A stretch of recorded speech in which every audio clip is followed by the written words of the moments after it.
Welcome to a Trekzone Conversation. Matt Miller with you at Trekzone HQ. It's a discovery feast over the next couple of episodes because Season 3 is back. It's very exciting.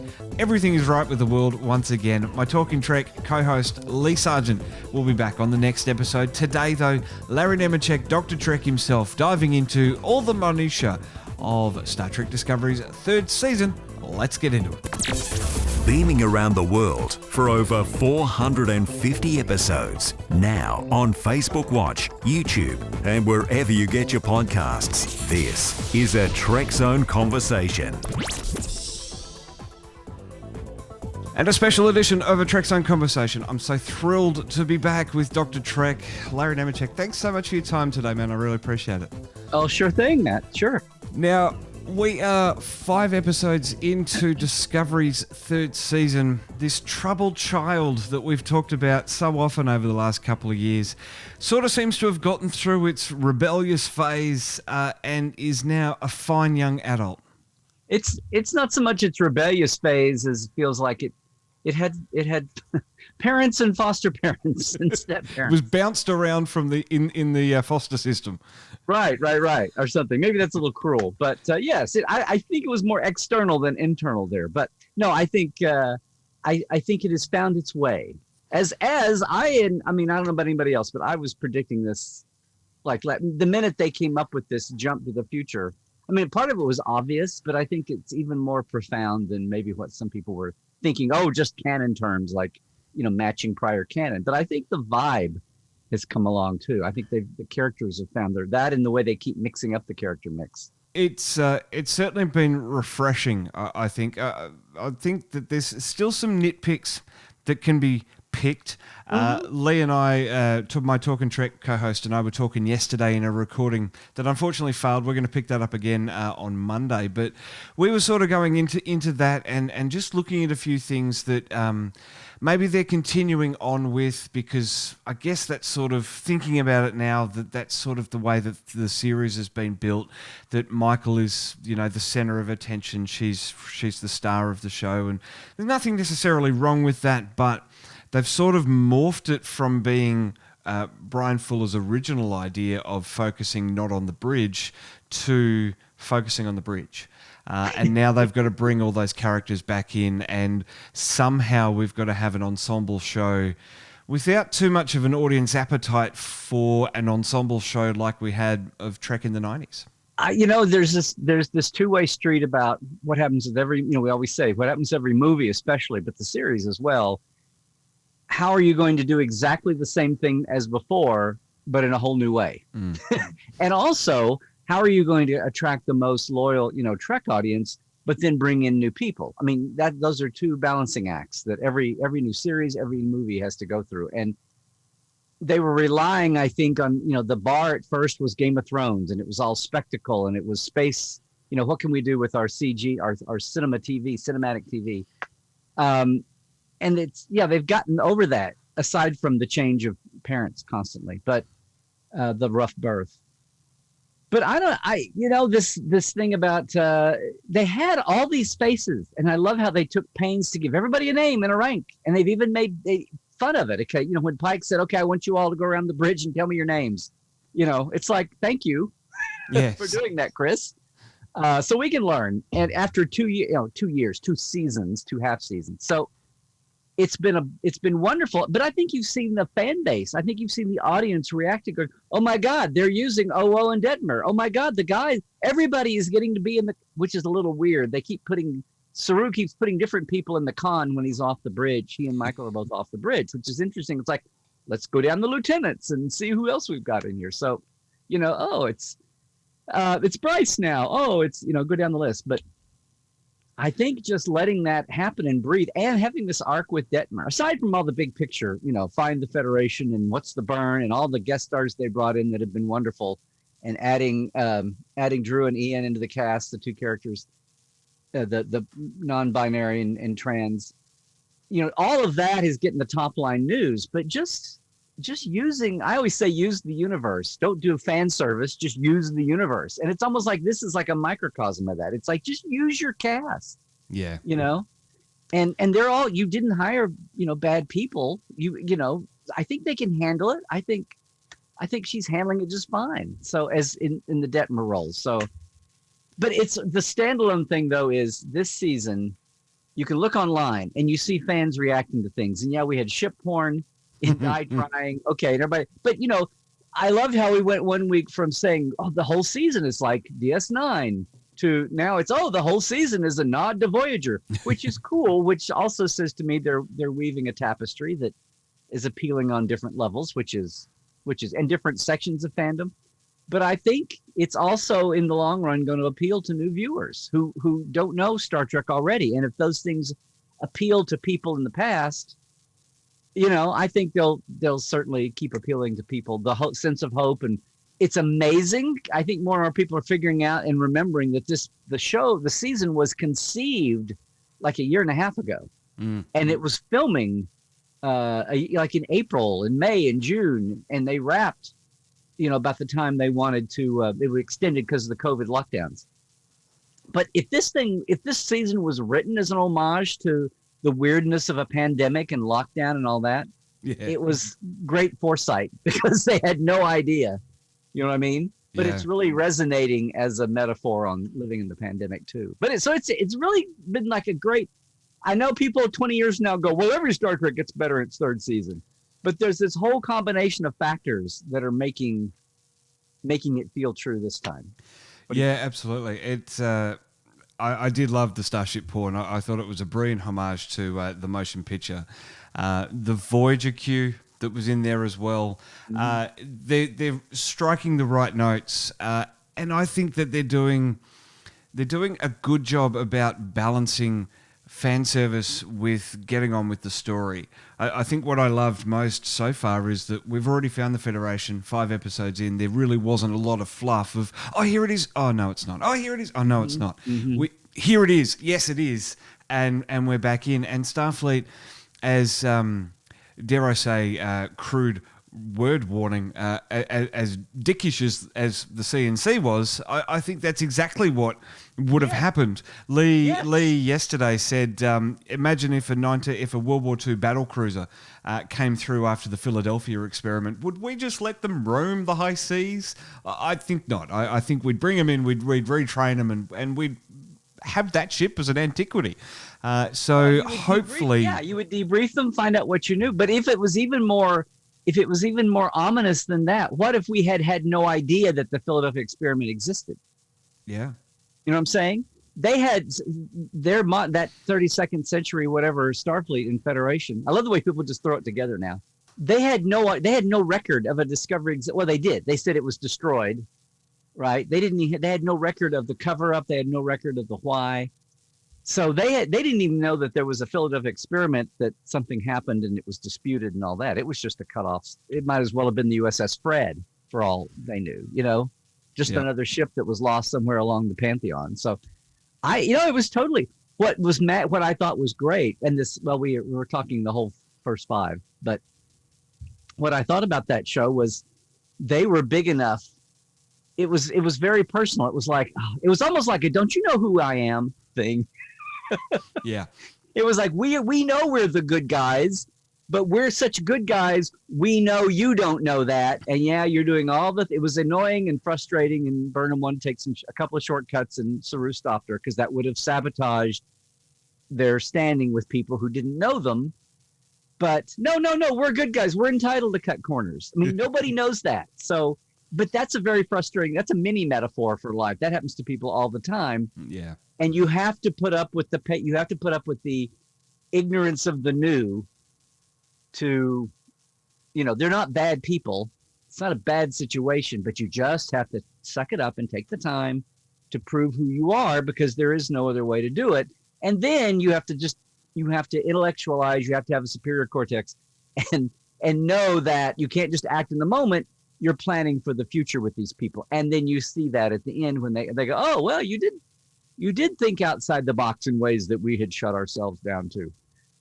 Anyway, that's and there's that in the fact that the last episode I saw everybody saying, and I know this is skipping to the last, but people kept agreeing with me, That's got to be the whole story. Oh my God, there's more. Wait, it's only been 40 minutes. It's Yeah. only been 45 minutes. It was a very packed episode with a little mini arc. I mean, you look at Discovery and you look at the pace of Discovery and how much we're jamming in to pretty much the same time as TNG, DS9, Voyager, Enterprise, and there's just so much more going on. There's such a larger story that's being told. But the other thing that I love too is that we're into missions of the week.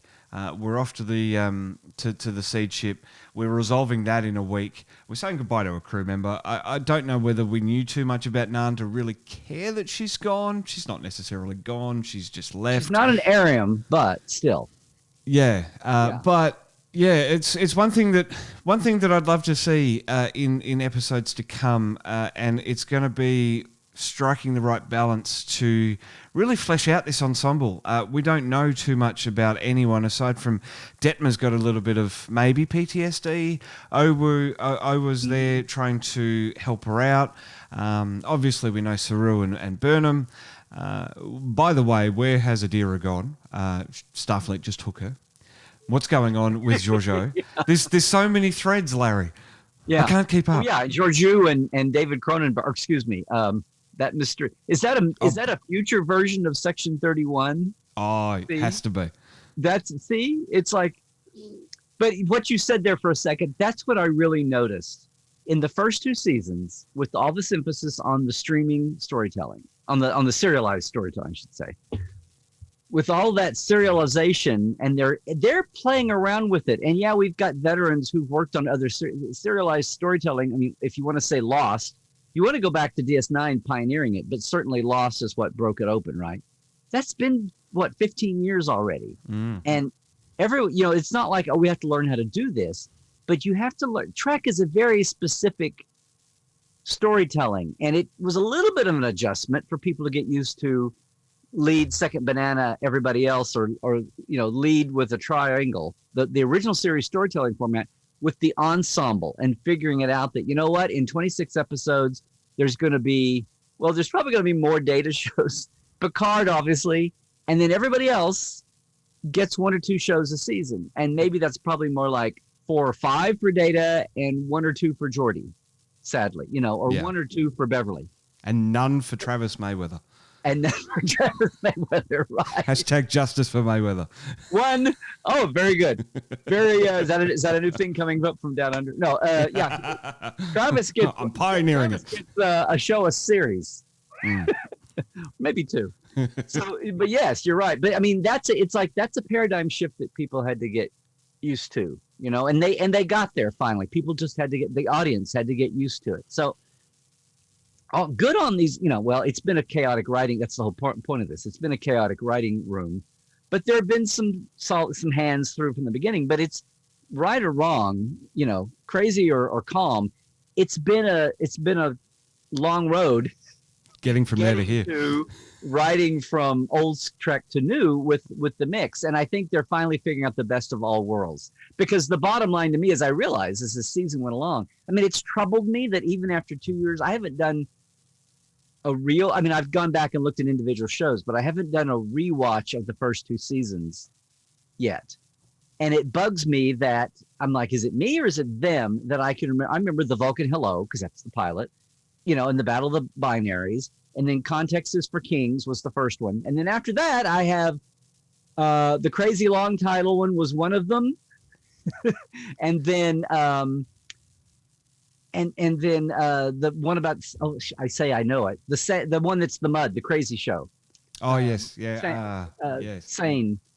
I was like, magic makes the heart grow saner, but that's not it. But it's something like that. But anyway, I started saying, but then second season, I just remember that Brothers was the premiere, and New Eden was the planet show of season 2, where they go back to Terra Elysium, or they find Terra Elysium. And other than that, I remember random titles, but if you ask me quick, what were they about?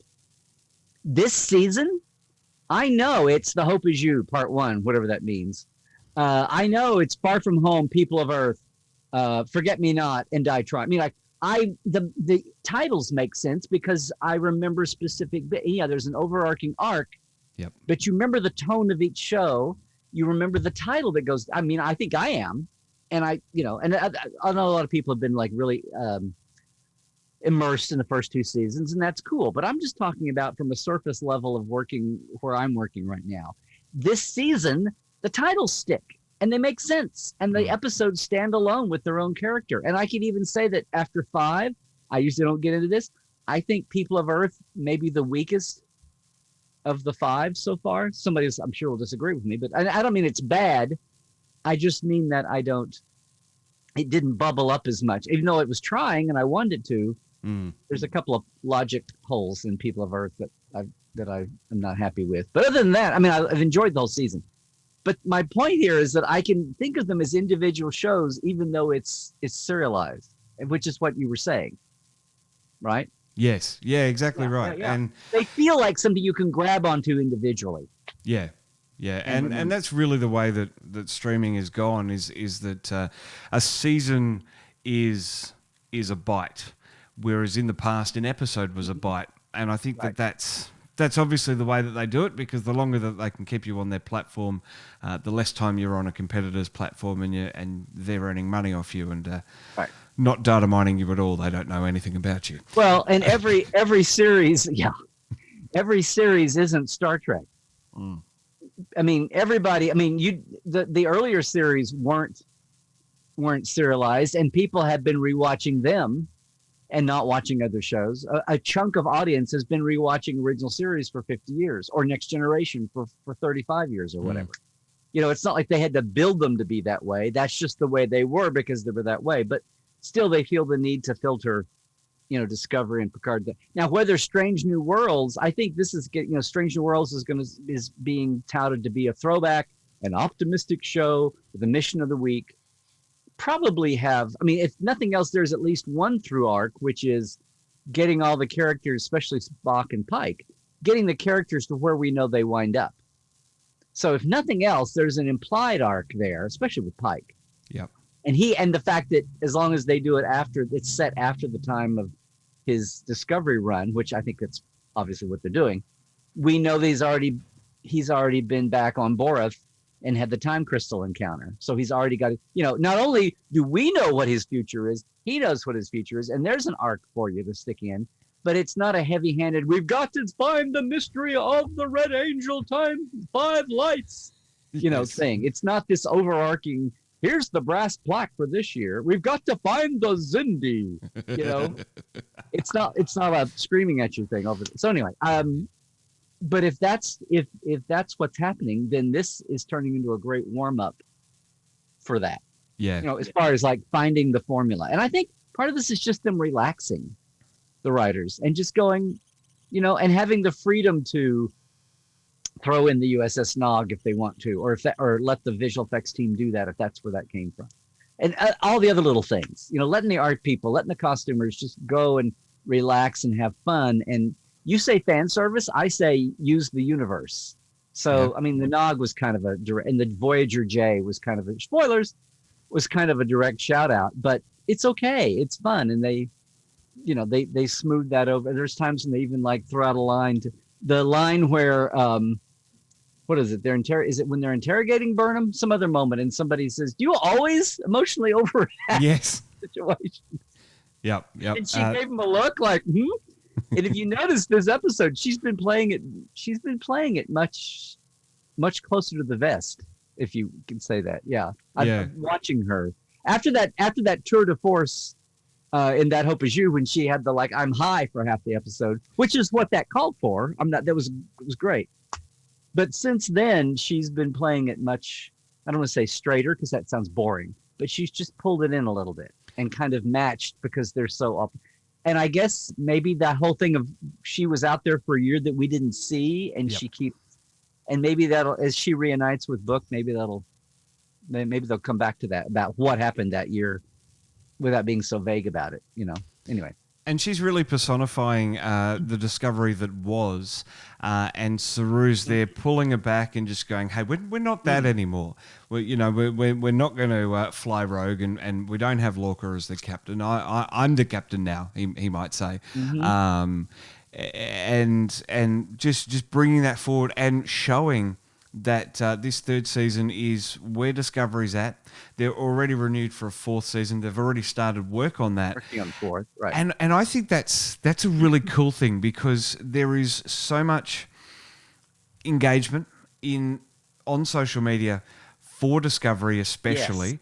Yes, not right. all of it positive, and there are still negative comments out there about it. But don't you think the bar has, I mean, people are not only just enjoying, people aren't just saying, I like Discovery, but they're saying why. And they're saying the 47 levels and reasons why they like it. Nice. And things are, of course, and things are bubbling up. People are doing fan art. People are doing T-shirts. People are doing memes, whatever their thing is. And there's plenty of fodder, whether it's, and yes, they're hitting some right. It was, you could say it was very, the most crass person, cynical person would say, oh, that Nog was just a nod to get people to come in and watch, the USS Nog show, or the Voyager J was just throwing a bone to the Voyager fans who might not be watching. That's okay. It wasn't horrendous. I still have a little bit of issue with the logic of what, okay, I get it that the Enterprise was repeated. Okay. And this crew of Discovery hadn't seen the Enterprise A yet. And I saw somebody the other day say, well, my headcanon is that it's like your sports team can retire a jersey and everybody knows that. And that's the plan, but you just haven't had a player yet. You're an expansion team, and you haven't had a player yet that you can, do that with. But it can happen. So it's like if they see a dash letter prefix and they go, "Oh, this must be a ship that's, that was really big," and they do. It threw me a little bit to have the same physical contours as. I mean, you'd say, well, all the different Enterprises had a saucer and a secondary hull and two nacelles, but that was kind of the layout of, most. It was kind of most Starfleet ships anyway before they got so bizarre as time went along, and I guess their engineering could allow it. But anyway, that was my one thing. Is so every ship named Voyager, the class has to be needle-nosed, blunt faced, and anyway, there are a couple of little funky things along the way, but it's fine. It's fine. It didn't slow down the thing. The ultimate test again is, can new people sit down and watch this without being lost? Exactly. And new viewers, and I think so. And anyway, I think also too, I think they're just getting more comfortable in their skin to do all that, to think of it and balance that. Yeah. And I think also too as well, I think the good test is if it doesn't bog down the show, if it's not an immediate halting and going, hey, look at that, it's just there as, oh, that's kind of cool. Oh, look, Starfleet headquarters. I think that's another test as well. I know, Larry's on the phone. No, Larry's on the phone. I'm going to keep talking to Larry. The other thing that I love too, Larry, is and where I was sort of going with them already working on season 4 is the fact that... Wait, are you sure about that? Because I've seen places on the internet that says that's not true. Yeah, and apparently Alex Kurtzman's fired as well. He's not there anymore. But they didn't fire him so they could rehire him because they're working on season 4 already. Well, I guess if they sack him and rehire him, they never have to pay him. Is that how that works? Right. Oh, that's how it works. Right. Forget about residuals. Forget about anything else. Yeah. But being free of watching necessarily all of season 3's run from the fans' perspective and reacting to that, these writers are free to make the show, to continue the show the way that they want to tell it. Maybe with some tweaks along the way of things that didn't quite work, but the guts of season 4 is being fleshed out right now before season 3's played out to the world. I really think that's a smart idea. They're telling a story they want to tell. Well, definitely. And I mean, I know on the surface, I think, jumping 800 years in the future frees them from canon. Well, duh. But then at the same time, it doesn't really. Because those people now that they have found the Federation and the remnants, and here's a dynamic. So Earth has left the Federation, but there's plenty of humans still in Starfleet and probably humans still in Federation civilian service, which I wish they would come along at some point and distinguish, separate those two people, those for the audience, the civilian and the quasi-military. But most of the staff I've seen, at least those with speaking lines, are human. So the fact that Earth It's like, did you have a Terra Prime type situation after the burn where you had the isolationists, xenophobes? Did they succeed in taking over the local Earth government? But plenty of humans said, no, I want to keep serving, that survived the burn and the loss of those ships. Because that's the first thing I noticed when we were, unless those are from human colonies that weren't necessarily, which is still another dynamic. But that's a whole thing. Obviously, most of those people we saw at the Federation/Starfleet HQ were human. I mean, there was some intriguing aliens walking around, including the guy with the tentacles I want to see close up, the head tentacles. But you know what I'm saying? Yeah. That's a whole dimension. Whether we get there, we've already had the episode called People of Earth, so I don't know. Unification 3 is coming up in 2 weeks. Is a very intriguing title. It's like, is it a throwback to the Vulcan Romulan plot of Unification 1-2, or is it bigger? Will they speak to unifying some of the lost planets or whatever? I don't know. But there's all kinds of threads here. And they are a little 800 is a kind of a bit to chew that they swallow, that they still recognize. Some people are saying, how would you recognize English in Galactic Standard in 800 years? Burn or no burn? There's little practical things there, but other than that, it's setting up all kinds of mysteries. And the David Cronenberg, Georgiou thing, whatever that is, and what they're going to do with, and Adira is coming back for season 4 too, which I don't know if that was planned to announce already, but it sneaked out. So it's exciting. I'm just excited to see people being excited. Exactly. And not like a forced excitement. Like, okay, I have to be excited for this show because if I don't, then it'll look weird. Yeah. Yeah. I'll be suspect. Well, there is just so much. They really have, CBS really has just grabbed Star Trek, gone, it's a property we own, it's a franchise with a massive fan base. Let's create, instead of creating a show for the general population, let's create specifics. We've got Lower Decks, we've got Discovery, Strange New World, Section 31, Picard, we've got Prodigy. There's just this gamut of stuff that they're now targeting specifically, which I think is really cool because it's allowing stories to really hone in on a key demographic, because preteens and kids aren't going to want to watch Discovery. Parents probably won't let them anyway, but they'll have Prodigy, and the parents can watch Prodigy as well. But Discovery for a meaty story, it's fascinating, and I really hope that when Paramount Plus comes along next year, globally, that it's going to unify Trek and bring it home. Unify Trek and bring it home for the globe. I mean, you're down under, but I hear from my European Portal 47 members and everybody in our Trekland orbit, they're constantly reminding me that, and a lot of them have the means, obviously, to see things, but they're loyal fans and they're excited about the new series. And Lower Decks, people are still pissed that they haven't legally been able to have, it's like, it's the old, shut up and take my money. Yeah. You won't? Yeah. Well, I want to watch it, so I'll be happy to pay you. There are plenty of fans, but there is a huge, broad swath of people who haven't seen it at all, and they just have to sit around and watch Americans and Canadians talk about it online. And any of the other question marks about where things are going, and I hope, even ahead of the Paramount Plus unification, I was hoping that just having Prodigy on Nickelodeon would bust things open and give us another variable to look at and judge Star Trek popularity. Assuming the show's good, which I'm sure it's going to be great. Some of the writers involved are really good. I'm really looking forward to seeing how it, and I know the Nickelodeon lineup, obviously it's a global brand, a global channel, but it varies from nation to nation, depending on language and culture and that kind of thing. But still, that's the greatest hope for a world that doesn't know what CBS All Access is and has to go to Prime or Netflix until Paramount Plus gets solidified around the world. Yeah. I'm really looking forward to seeing Prodigy on Nickelodeon to see how it does as a barometer. And you've much less with the audience, much less with the youngest audience yet is the time limit. I really think a safe bet is that Prodigy is coming to Nickelodeon worldwide, because generally Nickelodeon created shows are on Nickelodeon. They are here in Australia.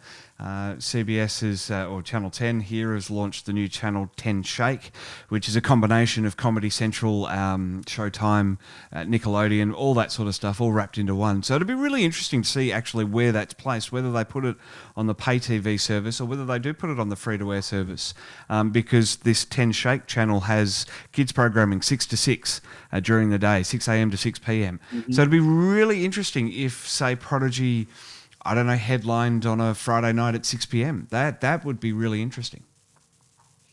Well, if the Flintstones could do that in the States, you would think Prodigy could do it in a little old country in Australia. Run. In the original run, people forget that Flintstones and the Jetsons were like primetime animation. At first, they were a Nielsen rated primetime show in the early 60s, incredible. Before they became like Saturday morning cartoons. Anyway. Well, Larry, we're fast out of time, but Discovery is making strides. When we get to the Flintstones. Enough of the Flintstones. Enough of Prodigy. We're here for Discovery.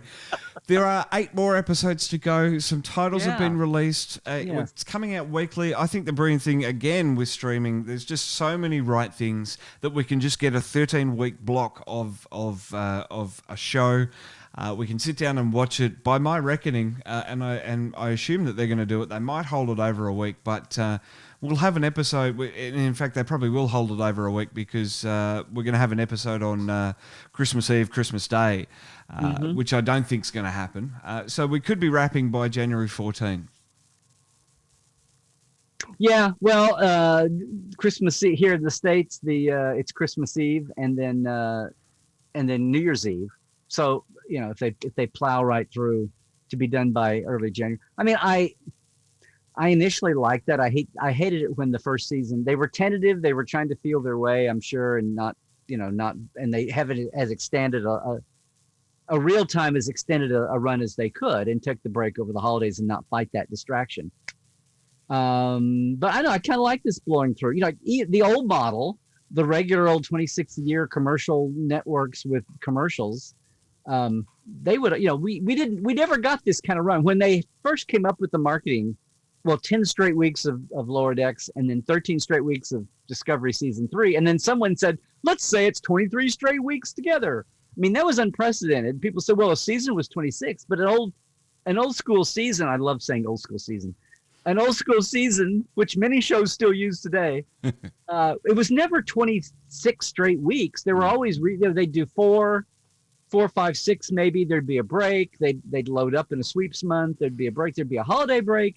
So you never had, I mean, this is unprecedented. And I know that we had half-hour Lower Decks and these are hours, quote unquote, half hours and hours, but we've never had anything like this 23 straight weeks of new Star Trek every week for that long a period, which is another, into the history. Then there'll be a long gap until maybe we get Prodigy finally at some point. But so it's like enjoy it while wallow around in this while you can, because it won't. Remember what that year and a half felt like when the COVID extended everything. Yeah. So I don't. You're thinking they're going to take the break after all? Is that what you're saying? The holiday? Well, the more I think about it, the more I listen to you. I think that they should plow through because there are people out there. Because it's not going away. It's not like broadcast television of the 60s where if you miss it when it airs, you've missed it for good. It's not even the 90s where you've got to wait for the VHS. Yeah, the game ran long and I messed up my recording. It's there. It's still there. And it's not on you to get it. They're going to give it to you whenever you want to get it. So. That's right. And all you're going to, it's just... well, I'd say it's one click away, but it's probably 3 clicks and a couple of keyboard strokes. But it is still there at our fingertips, ready to go whenever we want to do it. I mean, Doctor Who does the Christmas special, and that works. So why not Trek? Yeah, why not Trek? Well, it's a little experiment, but I think people are excited to see. People, if you ask them, but if you took the break, then it would last longer into January. Somebody might go, oh, I'll go for that. But otherwise, it's getting, weaker tea the more and more we get into it. No, people are, it's just been exciting to watch people get excited and pull out the threads, and not just the controversy of the week, but one thing a week, and now 2 and 3 and 4 and 5 different items a week, which has been, fun to see. I mean, they're gonna keep cosplayers going crazy for years. They keep churning out. just the tall episode. I was sitting there watching the 5 models and the 3 of them that were in uniform. Especially the one woman that was like, wait, it's another era that we haven't seen at all. And, people are going to be dying for those. So, it's, I know the core audience of Discovery. I mean, I'm just a boring white guy, but I know the core audience for Discovery, a lot of it is all about representation and a lot about unseen faces in Trek and still on TV. And people are just celebrating and cheering, the addition of Adira and Gray. I have to think of his real name. And the way they brought, I mean, we didn't say anything about Forget Me Not. The revisiting of Trill and Trill culture got me going. And I rarely do just outright canon items on Trekline Tuesdays Live. But that week I said, we have to talk Trill, guys, because I saw all the babble going on. And it's like, there's some implications here that you're not getting to. And that gave us all kind, even though it was like a one-off show, which we were talking about earlier. Oh, we're going to Trill post-burn, but it's Trill. Here's what's different, and here's what's exactly the same, supposedly. But it was all kinds of new implications about the whole joining process, and about the lifespan of symbionts and the lifespan of humanoid Trill bodies. Yep. Because of the 800-year gap, and if Tal had the one uniform was supposed to be Picard era. If that was supposed to be, the 2390s uniform, that Tal has been hosted for 700 years, and had 5. If that was all the hosts, there were 5 hosts over 700 years. Where poor Dax, somebody was dying off every 30 or 40 years. So it was like, what's the norm? What's what's at extreme? What's the norm? What's average?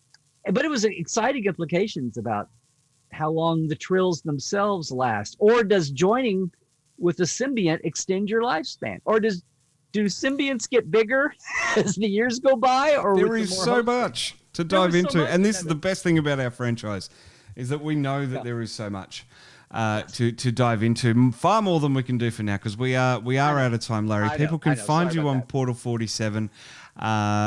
And of course, LarryNemecek.com. Yep. Social media, become a portaler, if I'm saying that right. We say portales. Portales, excuse me. And dive in with Dr. Trek each and every week with Trekland Tuesdays Live, with live support on Saturdays. And live support on Saturdays. So much that you're doing, Larry. I really appreciate your time today, man. You've got to duck off and keep going with the real world before diving into another episode of Discovery in a couple of days. So I appreciate your time, and we'll catch you again real soon. Sure thing, Matt. Trek well.